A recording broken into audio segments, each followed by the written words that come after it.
escucharemos una nota de madurez.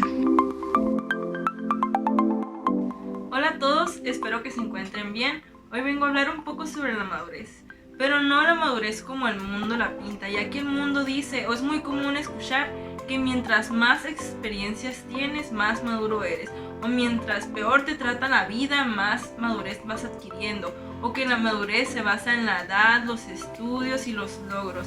O también el insensato y el necio dice, déjame vivir mi vida, déjame tener mis experiencias, déjame equivocarme y aprender de mis errores.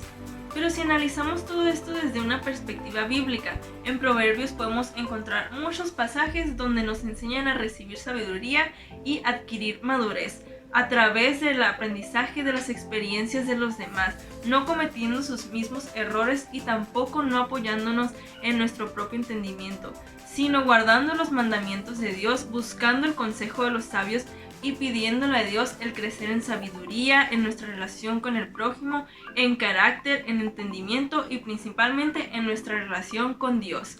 En Proverbios 2:6 dice, porque el Señor da la sabiduría y de su boca viene el conocimiento y la inteligencia. Para alcanzar la madurez hay algo esencial que debemos de hacer, y eso es estar pegados a la cabeza que nos hará madurar. ¿Y quién es esta cabeza? Pues son nuestros líderes espirituales. Y mucho ojo con lo que voy a decir. Pon atención porque es importante. No te conformes solo con ver videos de YouTube y los que tengan más likes. Esto no nos hará madurar. Lo que sí nos hará madurar es estar en cercanía con hombres y mujeres más espirituales que nosotros, que nos puedan discipular y llevar en este camino de la fe a un mayor nivel de madurez. Dentro de todo esto hay dos puntos que son muy importantes. El primero es aceptar nuestra naturaleza y la necesidad que tenemos de Dios. Una persona madura no dice, como yo ya soy maduro, a mí no me va a pasar nada si hago esto o aquello. Al contrario, una persona madura reconoce sus debilidades y dice, porque sé que soy de esta manera, evitaré este mal. Dios, por favor, ayúdame a no fallarte en este día. Asimismo, como dice Mateo 26:41, velando y orando para no entrar en tentación.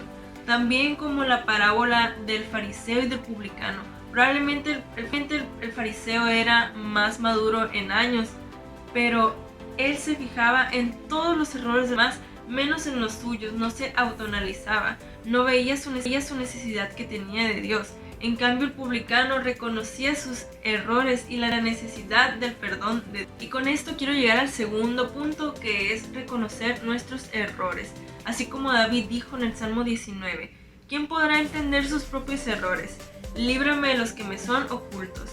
Esa sí era madurez. Él sabía todo el daño que podía causar su corazón a Dios y a los hombres, y le pidió ayuda a Dios con su orgullo y no le importaba que un profeta lo expusiera.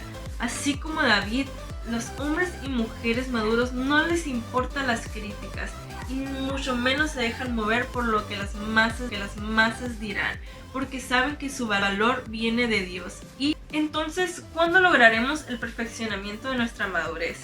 La respuesta está en Hechos 4 del 13 al 15 y dice, este proceso continuará hasta que todos alcancemos tal unidad en nuestra fe y conocimiento del Hijo de Dios, que seamos maduros en el Señor.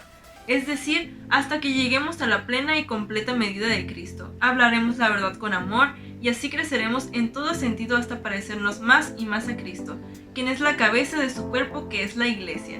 Así que animémonos y busquemos madurar en Dios, así como dice Pablo en Filipenses 1:6.